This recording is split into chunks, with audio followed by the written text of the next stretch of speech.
Poor 12-year-old saves black billionaire from death. His whisper changes her forever. Emily Grace shuffled through the forest with a rusty shopping cart in tow, the wheels catching on gnarled roots and patches of damp moss. The late spring air in Harrison, Arkansas was cold and biting, the bare branches overhead rattling softly like dry bones. At 12 years old, Emily knew the woods better than any street map, every tree and crevice etched into her memory. She was a ghost to the townsfolk, a homeless girl scraping together survival, her clothes threadbare and tangled hair clinging to her face like the forest itself refused to let her go.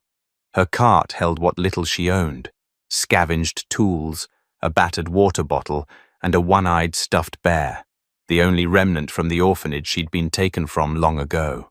Today had been bleak, another fruitless day of searching through discarded rubbish and broken glass. She quickened her pace, desperate to return to the makeshift tent she'd built behind the remnants of an old cabin before nightfall. A sudden disturbance in the earth caught her attention. It was faint but unmistakable, a soft thumping coming from beneath the soil. Her heart pounded, matching the rhythm she could barely hear. Kneeling, she pressed her ear against the damp earth. There it was again, a fragile but persistent pulse, like the distant beat of a trapped creature's heart.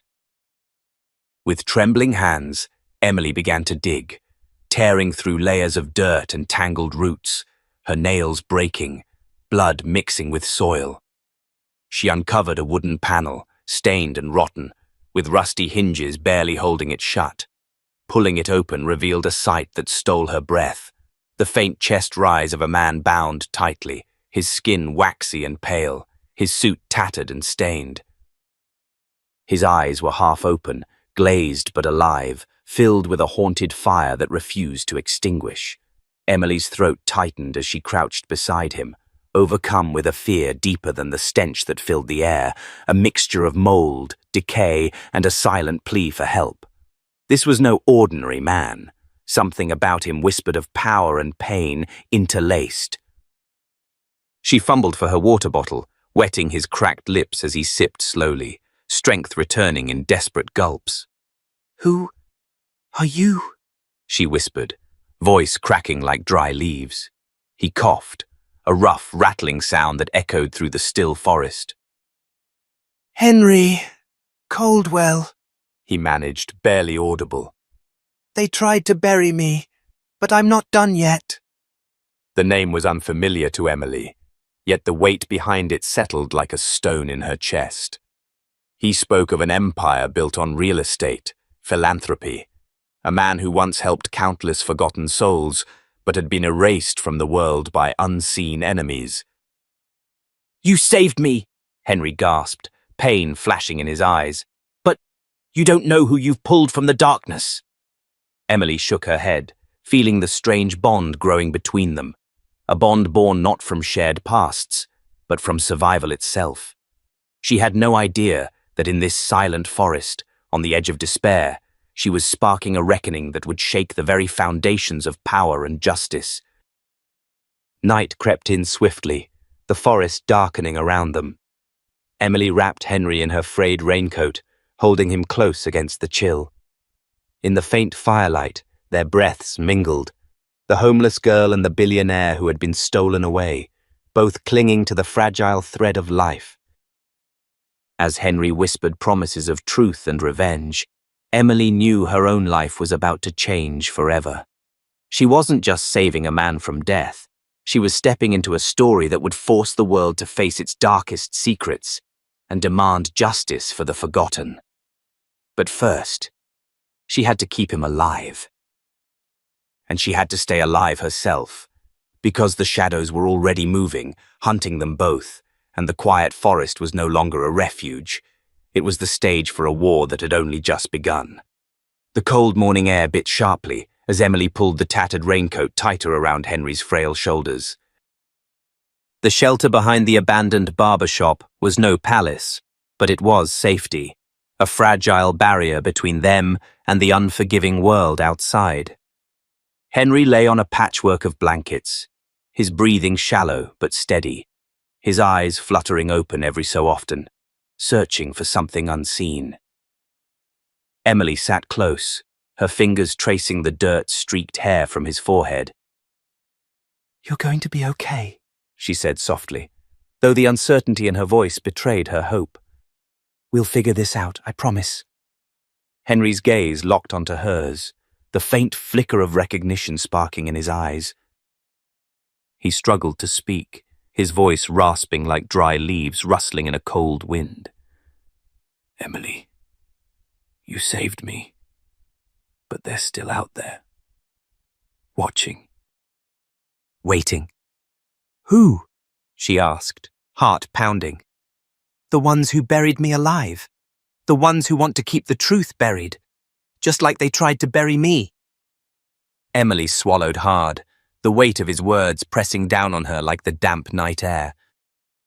She had no idea who they were, but the threat was real, palpable in every shadow lurking beyond the cracked window.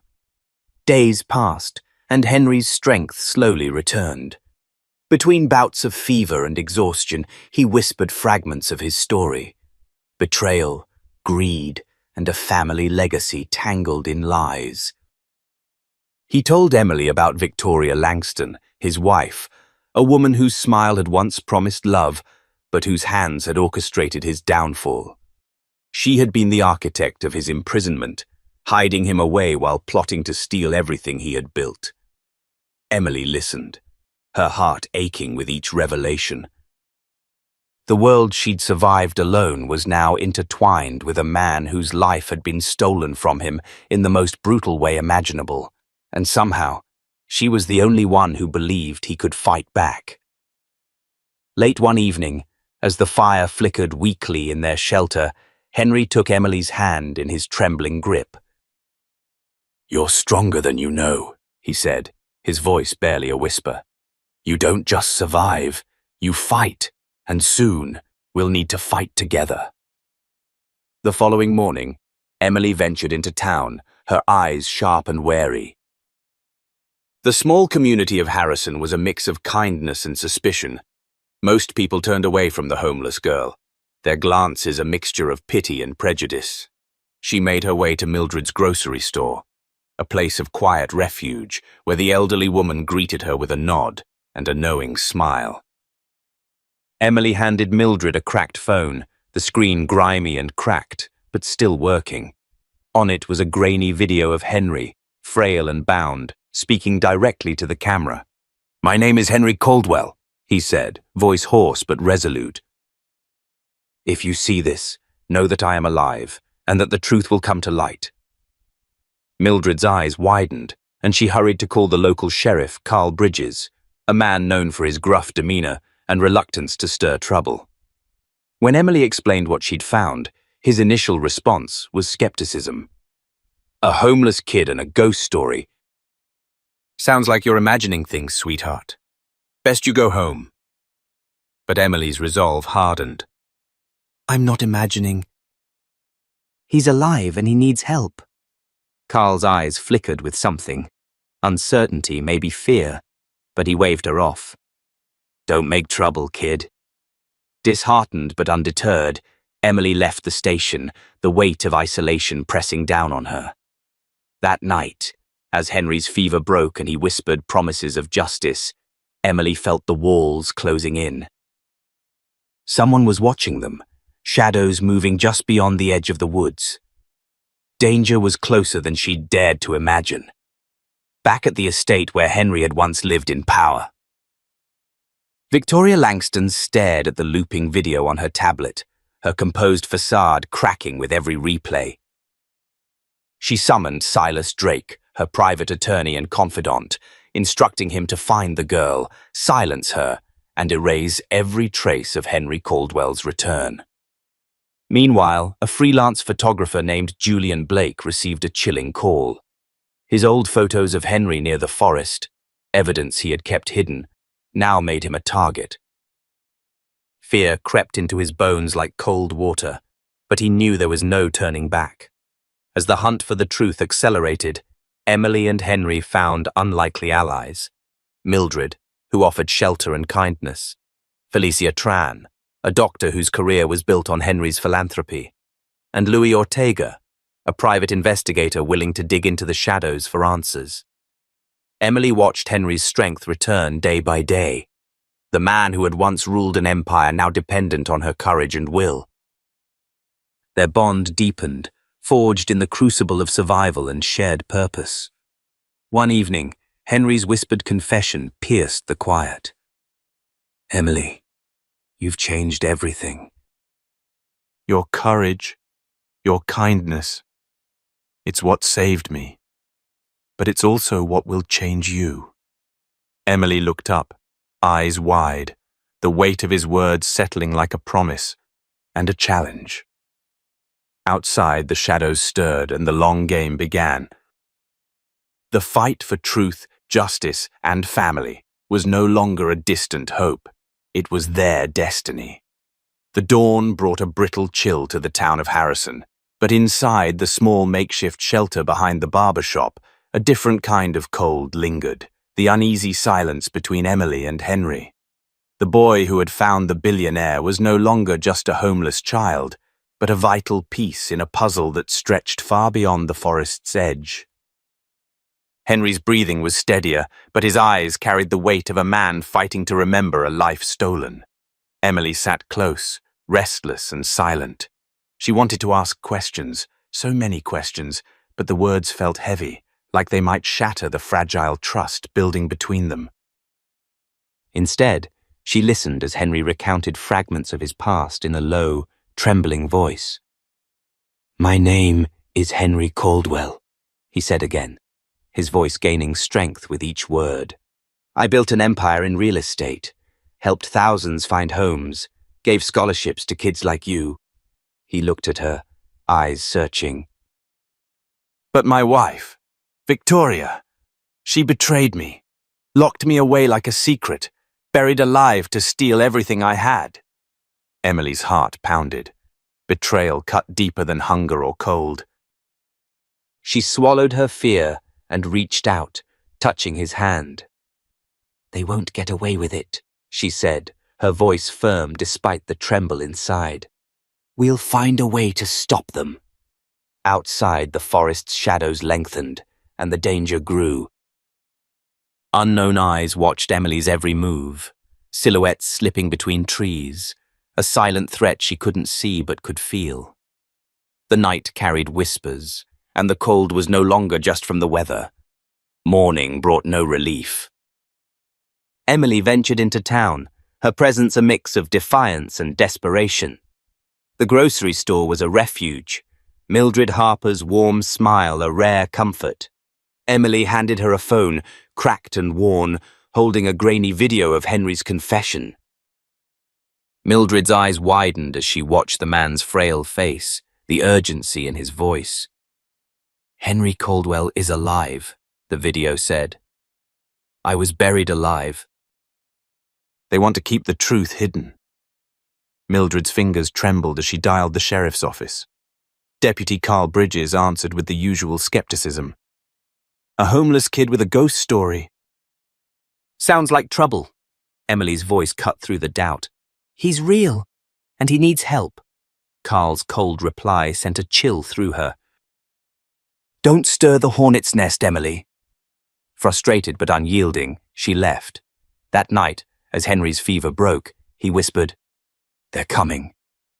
Emily's pulse quickened. The shadows outside shifted, silent, patient hunters closing in. Meanwhile, at the Caldwell estate, Victoria Langston's composed facade cracked as she watched the video loop. She summoned Silas Drake, her lawyer and enforcer. "Find the girl." "Silence her. Make sure no one believes she exists." Silas nodded, the weight of the task sinking in. Elsewhere, Julian Blake, a freelance photographer, received a threatening call. His past evidence, photos of Henry near the forest, made him a target. Fear clawed at him, but he knew hiding wasn't an option. Back at the shelter, Emily and Henry found allies in unexpected places. Mildred offered sanctuary. Felicia Tran, a doctor whose career was built on Henry's philanthropy, brought medical help, and Louis Ortega, a private investigator, began digging into the shadows. Each day, Henry grew stronger, the fire of determination lighting his eyes. Emily's courage matched his, their bond deepening beyond survival, toward justice. One evening, Henry took Emily's hand, his voice low and earnest. "You saved me, but now I will save you. Together we will expose them." Emily looked up, heart pounding, ready to face the storm ahead. Outside, the night swallowed the forest whole.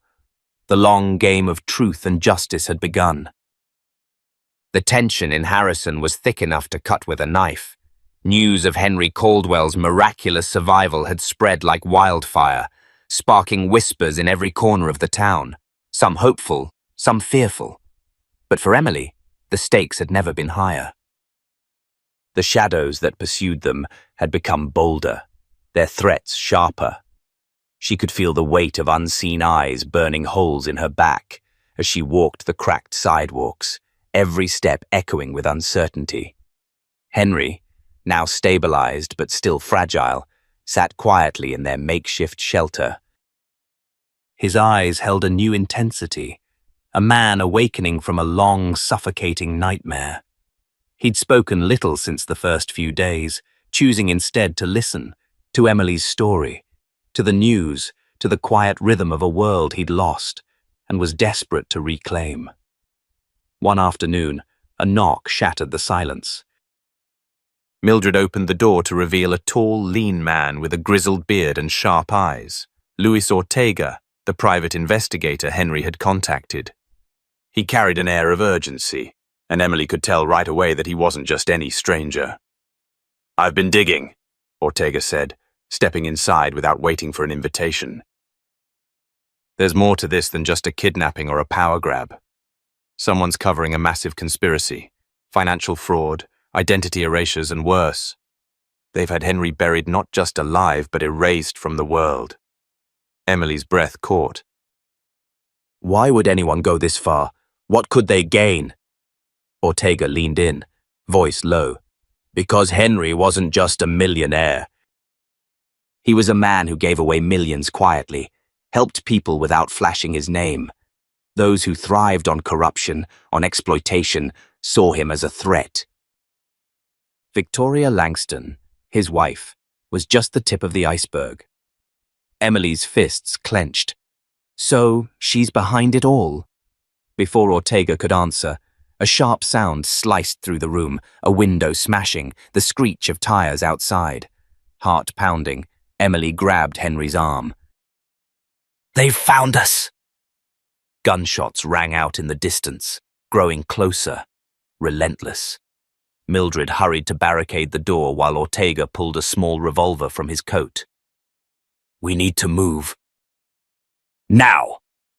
The trio fled into the dense woods behind the shelter, the cold air slashing their faces.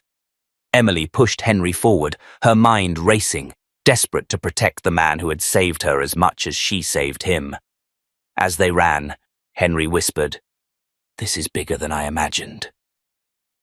"Victoria has allies everywhere." Emily looked back to see headlights cutting through the trees, black SUVs, unmarked but unmistakably hostile. "Why me?" Emily gasped between breaths. "Why drag me into this?" Henry's voice was steady despite the chaos. "Because you're the truth. They buried me to keep their lies alive, but you found me. You saved me. And now, they fear what you represent." Hours later, exhausted and hidden in an abandoned hunting cabin, they gathered their breath. Ortega laid out maps and files, connecting dots Emily hadn't even noticed. "We're dealing with a network. Politicians, corporate elites, even law enforcement. They've manipulated records, silenced witnesses. It's why no one believed Emily at first." Emily's eyes burned with resolve. "We have to fight. Not just for Henry, but for everyone they've buried in their secrets." Henry nodded, fingers trembling as he pulled a small photo from his jacket. a black and white picture of a young girl with the same mole Emily bore near her left eye. "That's my daughter," Henry said quietly. "I lost her once, but I won't lose her again." "And if the rumors are true, she's closer than I thought." Emily's heart skipped. The connection was undeniable, a bond deeper than chance. Later that night, as rain hammered the cabin's tin roof, Emily sat beside Henry, holding his hand. The whispers of the past mixed with the storm's roar outside. She realized then that this wasn't just a fight for survival. It was a battle to reclaim stolen identities, stolen lives, and stolen truths. Her voice broke the silence. "Tell me everything, Henry. Help me understand what I'm really up against." Henry's eyes softened. "It's not just about me. It's about every child born into lies, every name erased by greed. They wanted me dead, but you gave me a second chance. Now it's our turn to shine a light on the darkness." Emily's resolve solidified. No longer a helpless child in a vast, uncaring world, she was the spark that could ignite change. As dawn approached, a fragile hope blossomed between them, a promise that no matter how deep the shadows, the truth would find a way to break through. The days that followed were a whirlwind of cautious plans and whispered warnings. Henry's strength was slowly returning, but the true battle was just beginning. The network that had silenced him was sprawling and ruthless, and every step toward the truth seemed to trigger a fresh wave of resistance. Emily felt the weight of it all on her young shoulders, the sense that they were hunted, not just by strangers, but by those who once smiled politely at family dinners and called themselves friends. Ortega sat across from them in the dim light of the cabin, spreading out stacks of documents and photos that traced the web of corruption Henry had unwittingly stepped into years ago. Victoria Langston didn't act alone. She had help, lawyers, bankers, even some in law enforcement. Their goal was to erase Henry, to bury his name so deep no one would ever dig him up. But you, Emily, you're the key to unraveling this. Emily's eyes locked on the faded photo of a man with cold eyes and a smile that didn't reach his face. "Silas Drake," she whispered, recognizing the name from the whispers she'd overheard in town. "Victoria's fixer, the one who cleans up the messes." Ortega nodded grimly. "He's the one who's been pulling strings in the shadows. He's dangerous, and he won't hesitate to silence anyone who gets too close." The cabin's door creaked suddenly, and all three spun toward the sound. Mildred stood there, her face pale but resolute. "They're closing in," she said quietly. "I've heard things, people disappearing, witnesses recanting, threats made. They're not just after Henry. They want everyone who knows anything gone." Emily clenched her fists. "We can't let that happen. Not now. Not ever." That night, as rain beat down on the roof, Emily sat beside Henry, who was propped up on a makeshift bed. His eyes were sharp despite the exhaustion, his mind racing through memories both vivid and fragmented. "Tell me about Anna," Emily said softly, recalling the name Henry had mentioned before, the daughter he'd thought he lost. Henry's expression darkened. "Anna was my world. She was raised to be my heir, the face of the Caldwell legacy. But when Victoria took control, she twisted everything." "I'm not even sure if the Anna I knew was truly my daughter." Emily swallowed hard. "You think someone swapped her? Like what happened to me?" Henry nodded slowly. "That's what I fear, that your story and hers are two sides of the same cruel coin." A knock at the door shattered the moment. Ortega hurried to answer, returning with a grim expression. "We've got a problem. Silas Drake has mobilized people, private security, local officials on his payroll. They're tightening the noose." "We have less time than we thought." Emily's heart pounded. "What do we do?" Henry's voice was steady but fierce. We fight. We expose them, but we have to be smart. We can't just charge into the storm blind. The following days were a race against time. Emily and Ortega worked tirelessly, digging through financial records, hospital files, anything that could unravel the conspiracy.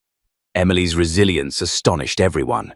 Despite her age, her sharp mind and unwavering determination made her a formidable ally.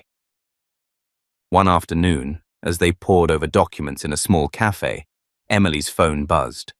A message from an unknown number. "Stop digging or lose everything." Her hands trembled, but she didn't back down. "They're scared," she whispered. "They know we're close." That evening, Henry and Emily met with Felicia Tran, a doctor who had once been funded by Henry's charity and now worked at the free clinic in town. Felicia had her own reasons for wanting justice and had quietly gathered medical records showing suspicious alterations. "We're not just fighting for Henry," Felicia said, her voice resolute. "We're fighting for every child whose identity was stolen, for every family torn apart." Her words fueled Emily's fire. This was bigger than one man. It was about restoring dignity, reclaiming stolen lives. But as the walls closed in, betrayal struck from within. A trusted aide tipped Silas off to their safe house. Late one night, black SUVs swarmed the area and shots echoed through the woods. Emily grabbed Henry's hand, dragging him through a hidden back exit. "We have to get to the old mill," she said urgently. "It's the only place they won't expect." The chase was frantic and brutal. Branches whipped at their faces, their breaths ragged in the cold air.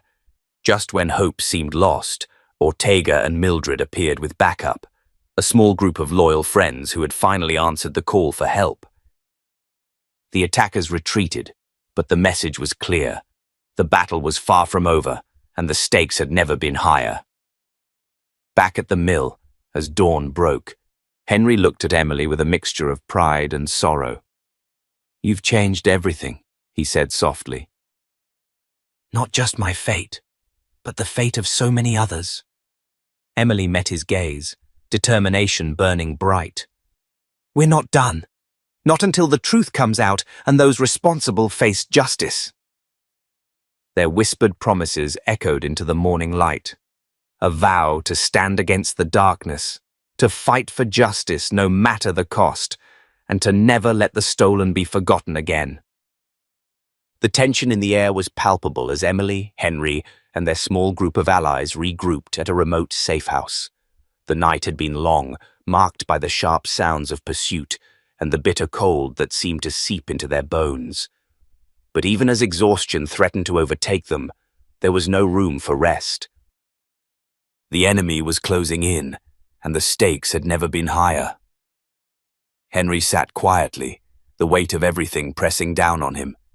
His eyes, once filled with the haunted emptiness of a man buried alive, now flickered with a steady fire, a determination born from a man who had reclaimed his life and refused to let it be stolen again.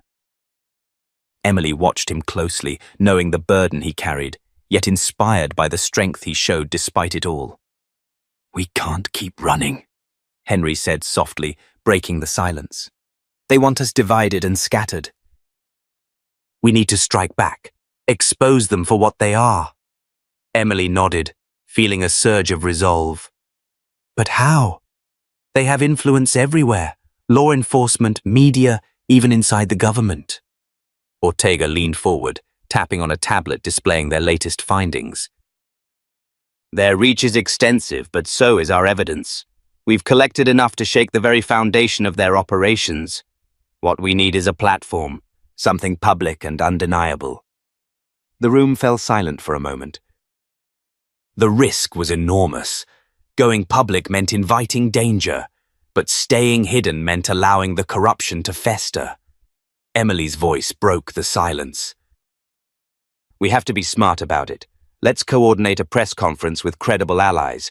Make sure the story can't be buried." Felicia, sitting by the window, added, "I can testify to the medical record tampering. That will hit hard." And with Sarah's testimony and the DNA evidence, we can corner them in a way they can't ignore. Just then, a sharp knock echoed from the door. Mildred entered, her face grim. "We've got trouble." Lucinda Bell just posted a new article. She's accusing Henry of fraud, calling him a con artist, the usual smear campaign. Emily's jaw clenched. "They're trying to distract the public, divide our support." Henry shook his head. "They underestimate the truth's power. We'll weather this storm." Days turned into a frenzy of media battles, legal maneuvers, and careful strategizing. The press conference was set at the city's media center, a place filled with flashing cameras and bustling reporters. Emily's heart pounded as she stood backstage beside Henry, watching the crowd swell with anticipation. When Henry stepped onto the stage, his voice rang clear and steady. "My name is Henry Caldwell. I was buried alive, imprisoned by those who sought to erase my name and my family. Today, I stand before you to tell the truth. This story is not just mine. It belongs to every child stolen from their identity, every family torn apart by greed and lies." The crowd fell silent, hanging on his every word. Emily's eyes scanned the faces, some skeptical, others moved by the raw honesty. But in the front row, shadows shifted. Silas Drake sat, his expression unreadable, yet the tension radiated off him like heat from a fire. Behind the scenes, Victoria Langston's once commanding grip was slipping. Fed up with silence, she made her move, scrambling to gather evidence to discredit Henry and Emily. Her cold fury was fueled by desperation. "They will not destroy what I built," she hissed to Silas. "Find the girl, find Emily." "End this." Meanwhile, Emily was fighting her own internal battle. The young girl who had once scavenged in the woods now faced the spotlight, a role she neither sought nor wanted. Yet with every interview, every speech, she grew stronger. Her voice, raw but unwavering, spoke for those who had none. One evening, as she sat with Henry and Sarah at the Foundation's farm, Emily confessed her fears. "What if I'm not ready for this? What if I can't protect the people I care about?" Henry took her hand gently. "You're stronger than you think. It's not about never being afraid. It's about standing up even when you are." Their moment was interrupted by a call from Ortega. "Emily, you need to see this." They gathered around the laptop. Footage had surfaced. Security camera recordings showing someone lurking near Mildred's store, watching Emily's movements. It was Mason Drake, Silas's younger brother, resurfacing after years of hiding. Emily's eyes narrowed. "They're tightening the net." The days that followed were a blur of narrow escapes and high-stakes maneuvers. A late-night raid at the safe house was narrowly avoided thanks to a tip from an unexpected ally, a former insider turned whistleblower who had grown disillusioned with Victoria's reign. As their circle grew, so did the danger. Henry suffered a relapse, his body weakened by years of captivity and the stress of recent events. Emily stayed by his side, tending to his wounds with a maturity beyond her years. "Don't give up," she whispered one night, brushing damp hair from his forehead. "Not when we're this close." Henry's eyes fluttered open, meeting hers. "You saved me once," he murmured. "Now it's my turn to save you." A surge of emotion passed between them, a promise that no matter the darkness ahead, they would face it together. But just as hope seemed within reach, Victoria's operatives struck again, this time targeting Sarah. A terrifying encounter at school left the young girl shaken but safe, thanks to a vigilant security guard and Emily's quick thinking. The message was clear. Victoria would stop at nothing. In the aftermath, the community rallied around the Caldwell family and the Grace Foundation. Donations poured in, volunteers signed up, and the truth became a beacon that drew in those who sought justice. Yet the question lingered. How many more lives were still caught in the shadows, waiting for someone brave enough to find them? Emily stood on the porch of the farm one evening, watching the sun dip below the horizon. The world was changing, but the fight was far from over. Her whisper, once a simple breath of hope in the woods, had ignited a flame that could not be extinguished. And with that flame, she would carry on. For every child without a name, for every stolen life waiting to be reclaimed. The weight of the coming storm pressed heavily on Emily's shoulders as dawn broke, spilling pale light over the sprawling Grace Foundation farm. The battle that had begun quietly in the shadows was about to erupt into a war fought not just for survival, but for the very soul of justice itself. Emily stood by the window, watching the mist curl over the fields, knowing that everything they had worked for teetered on the edge of collapse or triumph. "Emily, it's time." Henry's voice broke through the stillness. His gaze was steady but heavy. "We face them head on now. No more running."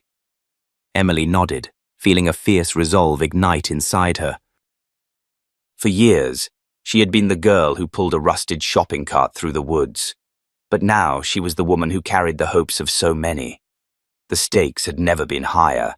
They had exposed Victoria Langston's conspiracy, but the tendrils of corruption ran deeper and darker than anyone imagined. The Foundation's conference room buzzed with activity. Ortega, Felicia, Sarah, and Benji huddled around a table strewn with documents and glowing screens. Evidence of financial fraud, identity tampering, and whistleblower testimonies filled the files. A federal task force was ready to move, but they needed the final piece, a public exposure that would be impossible to ignore.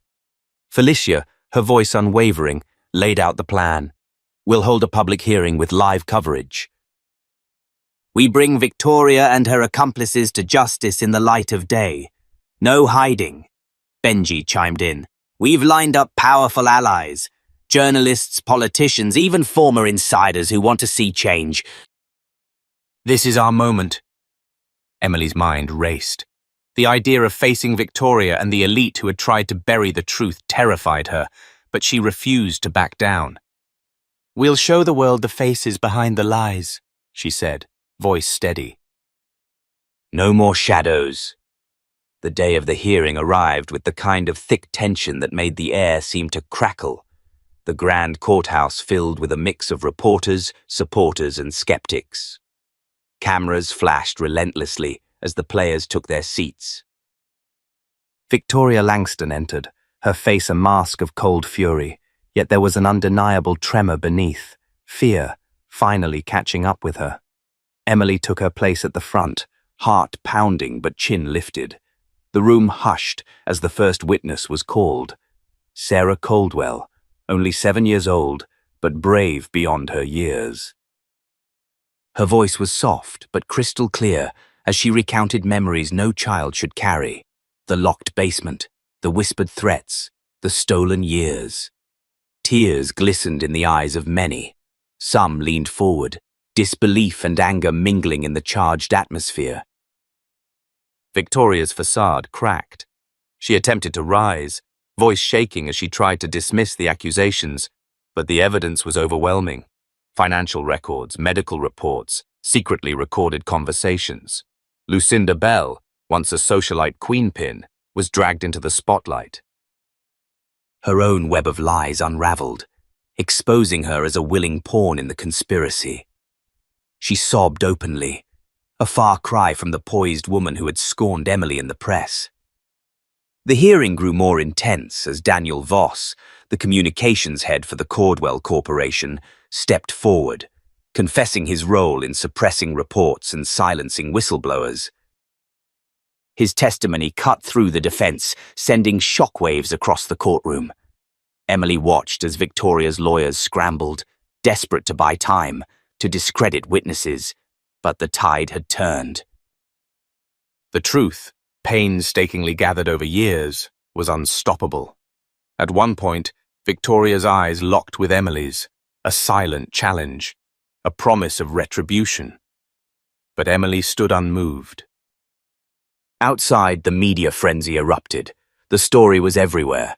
Headlines screaming about a stolen identity, a buried billionaire, and a homeless girl who became a symbol of resilience and justice. Public opinion shifted rapidly, the community rallying around Emily and Henry's fight. Back at the foundation, the celebrations were tempered by caution. Mason Drake's return signaled that not all threats were gone. The shadowy figures who had orchestrated the kidnapping and identity theft still lurked, their influence far-reaching. One night, Emily received a chilling message, a video clip sent anonymously showing Sarah narrowly escaping a kidnapping attempt at school. The note attached read simply, "This is only the beginning." Emily's stomach twisted, but she refused to succumb to fear. Instead, she gathered her closest allies. "We fight for every child who can't speak," she said firmly. "No one will be left behind." As the courtroom hearing neared its conclusion, Henry took the stand. His voice carried the gravitas of a man who had seen darkness and chosen light. He spoke not just of his own ordeal, but of every life touched by the cruel conspiracy.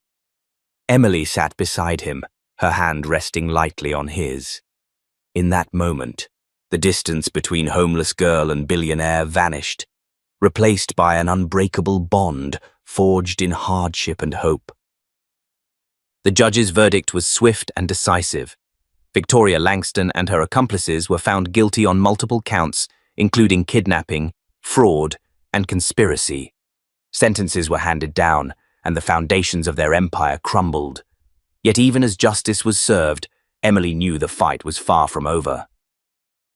The systemic corruption that allowed such atrocities had to be dismantled, and the many children still lost needed to be found. Standing outside the courthouse, Emily faced the crowd, her voice carrying the promise of tomorrow. This is a victory for truth, but it's only the start. "We will continue to fight until every stolen child is found, every shadow is brought to light." The crowd erupted in cheers, but Emily's eyes were already focused ahead, on the long road to healing, justice, and hope for countless lives waiting to be reclaimed. Through it all, the whisper that had changed her forever echoed, a reminder that even the smallest voice, when spoken with courage, can alter the course of history. The courtroom was quiet, except for the steady rhythm of the judge's gavel, punctuating the end of a long, exhausting day. Emily sat quietly beside Henry, the tension from the trial still fresh, but slowly giving way to a fragile sense of closure. The verdicts had been delivered. The powerful and corrupt were held accountable, but the real victory was something deeper, justice reclaimed for the forgotten. Emily's thoughts drifted back to the moment she first found Henry in that damp, moss-covered box in the forest. The helpless man with pale skin and haunted eyes. A man whose whispered words would change her life forever. She realized then how far they'd come, from survival on the streets to standing tall against an empire built on lies. Henry turned to her, his voice soft but full of conviction. "You didn't just save my life that day, Emily. You saved something far greater." "You saved hope." She smiled, though tears threatened to spill. "I was just a scared kid trying to do the right thing. But this is bigger than me." "It's for every child who's been lost or silenced." Outside, the sun dipped low over the horizon, painting the sky in warm hues that seemed to promise new beginnings. The media frenzy had subsided, but the story of their fight had touched hearts across the nation. Emily was no longer invisible. She was a symbol of courage, resilience, and the relentless pursuit of truth. The Grace Foundation, once a small shelter for forgotten children, had blossomed into a beacon of hope. They'd reunited families, exposed corruption, and most importantly, given names and identities back to those who had been erased. But Emily knew the journey was far from over. She looked around at her friends. Sarah, now a child psychologist dedicated to healing trauma. Benji, who'd risen from the streets to lead communications, and Ortega, the private investigator who'd never stopped believing. Together, they formed a family forged through pain and determination. Yet Emily understood that beneath the surface of their victories lay the vast network of shadows, the systems that enabled such cruelty to flourish. She was ready to keep fighting, to challenge those who thought power could silence truth forever.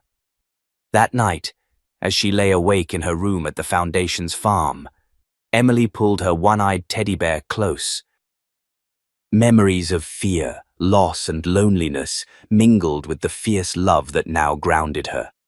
She whispered a promise to herself and to the countless children still waiting for their stories to be told. Every child deserves a name. Every life deserves to be seen. The next morning, Emily stood before a crowd gathered at the Foundation's new headquarters. Her voice carried across the space, steady and strong. We are not just survivors. We are warriors. The past may have tried to bury us, but today we rise, together. For every stolen identity, for every silenced voice, we will be the light. We will be the change. As applause erupted, Emily's gaze met the horizon, knowing that her journey was a legacy in the making. A legacy born from one small act of kindness, one whispered word that changed everything.